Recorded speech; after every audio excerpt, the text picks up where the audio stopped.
আসসালামু আলাইকুম এভরিওয়ান, সবাই কেমন আছেন?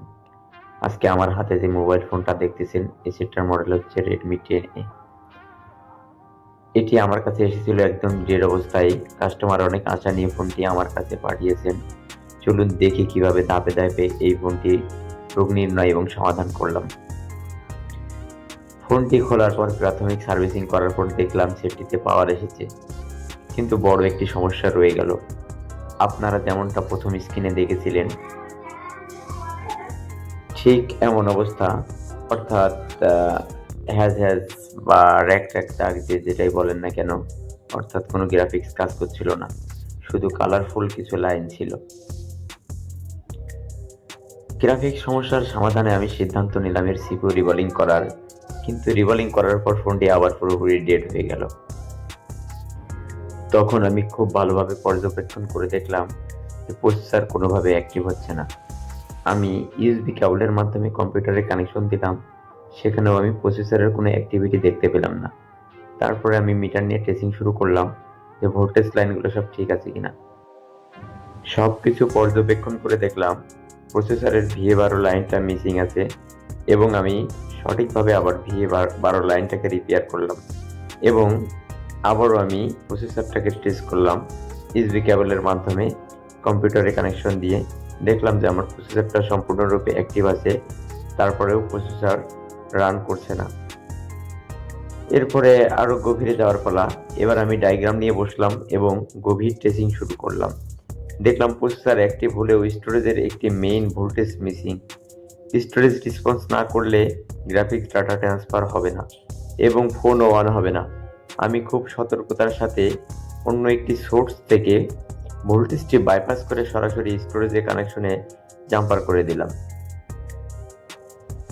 সঠিক ভোল্টেজ বাইপাস করার পরে আমাদের ফোনটা সম্পূর্ণরূপে চালু হয়েছে এবং পরিপূর্ণভাবে সবকিছু কাজ করতেছে। তো যাই হোক, ভিডিওর মাধ্যমে আমার সম্পূর্ণ প্রসেসগুলো দেখতে পাবেন।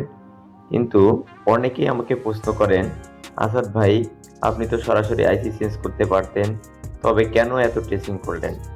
তাদের উদ্দেশ্য বলছি, ভাই, আইসি চেঞ্জ করা মানে সমাধান নয়। এই ফোনটি যখন আমার কাছে প্রথম ডেড অবস্থায় আসলো, আমি যদি ডায়াগ্রাম না দেখে আন্দাজে হিট দিতাম, তবে মাদারবোর্ডটি চিরতরে নষ্ট হয়ে যেতে পারত।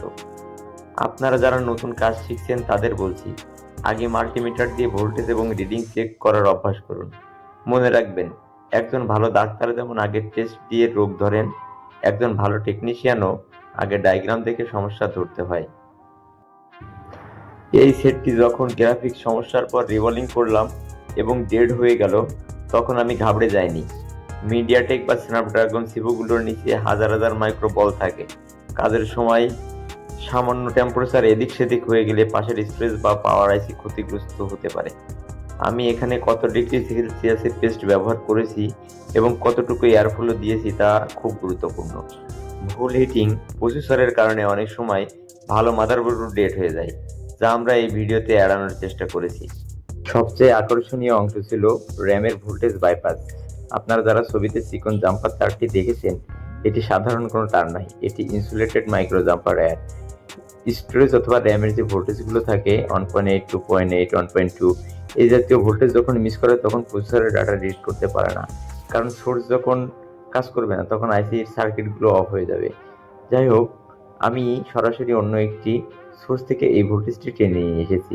এই বাইপাস পদ্ধতিটি ডায়াগ্রামের গভীর জ্ঞান ছাড়া করা অসম্ভব।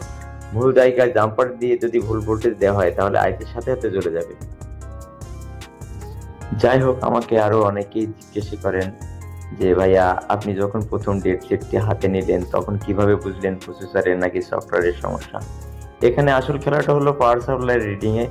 যখন আমি ফোনটি ডিসি পাওয়ার সাপ্লাই কানেক্ট করলাম তখন দেখলাম এটি খুব লো এম্পিয়ার নিয়ে আটকে আছে। যেমন যেকোনো একটা এম্পিয়ার হতে পারে, 0.5 থেকে 0.10 বা 100, যেকোনো একটা এম্পিয়ার হতে পারে। এই নির্দিষ্ট রিডিং এ আমাকে সিগন্যাল দিচ্ছে যে হার্ডওয়্যারের কোথায় কোন সমস্যা আছে বা কোথায় বাধা দিচ্ছে।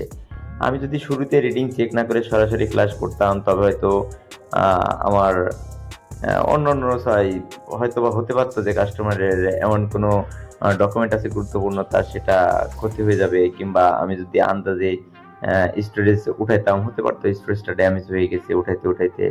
অথবা অনেক সময় হয়ে থাকে স্টোরেজের হেলথ কম, আমি হিট দিয়ে যখন উঠাচ্ছি হালকা হিটেই কেমন জানি স্টোরেজটা ডেড হয়ে গেছে, তাই না? তো যাই হোক, আমরা আন্দাজে কোনো কাজ করব না।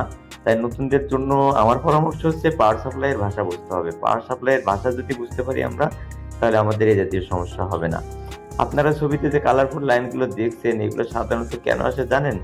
যখন প্রসেসর থেকে ডিসপ্লের কানেক্টরে আসা মিপি লাইনগুলো, ডাটা লাইনগুলো সঠিকভাবে আদান-প্রদান করতে পারে না। এখানে মোট 10টা মিপি লাইন থাকে। আমি যখন এগুলোকে জিআর ভ্যালু চেক করলাম, দেখলাম প্রসেসর থেকে সিগন্যাল আসলেও স্টোরেজের গড়মিলের কারণে ডাটা গুলো ঠিকমতো প্রসেস হচ্ছিল না। এই ধরনের সূক্ষ্ম ডায়াগনোসিস করতে হলে আপনাকে অবশ্যই অসিলোস্কোপ থাকতে হবে, অথবা আপনাকে মিটারের ভালো মাপ বুঝতে হবে। মিটার দিয়েও অনেক কিছু বোঝা সম্ভব। তো যাই হোক, আমরা এগুলো বুঝে কাজ করার চেষ্টা করব। এই ভিডিওর সবচেয়ে বড় টুইস্ট ছিল হচ্ছে চিপ রিবোলিং করার পরে সেটি আবার ডেড হয়ে যাওয়া। এখানে একটি গুরুত্বপূর্ণ তথ্য আপনাদের দিয়ে রাখি। মিডিয়াটেক চিপসেটগুলো খুব সেনসিটিভ। অনেক সময় সিপিইউর আশেপাশে RAM বা ইউএসবি চিপ থেকে আঠা বা গুলো হিট হয়ে বলগুলো ডিসঅর্ড হয়ে যায়, শর্ট হয়ে যায়। তো আমি যখন দেখলাম সেটি আবার ডেট হয়েছে, তখন আমি ঘাবড়ে গিয়ে উল্টাপাল্টা জায়গায় হিট নেইনি, বরং আমি চেক করলাম প্রসেসরের কি কম্পিউটার রিপোর্ট পাচ্ছে কিনা।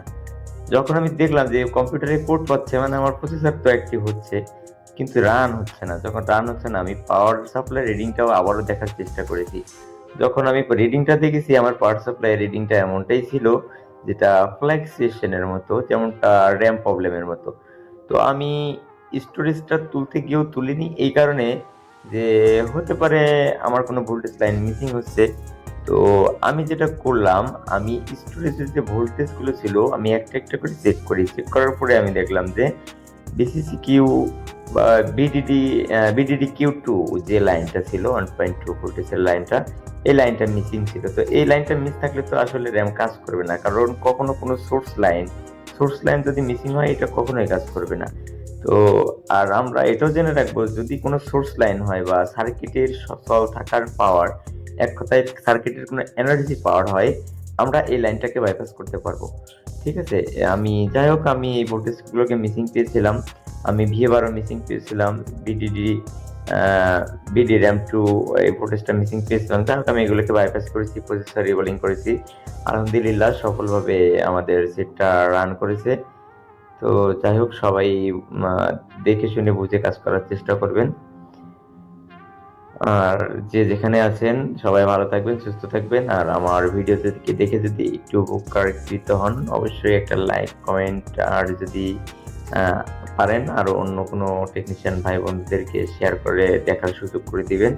আজকের মতো এই পর্যন্ত, আবারও কথা হবে অন্য কোনো টপিক।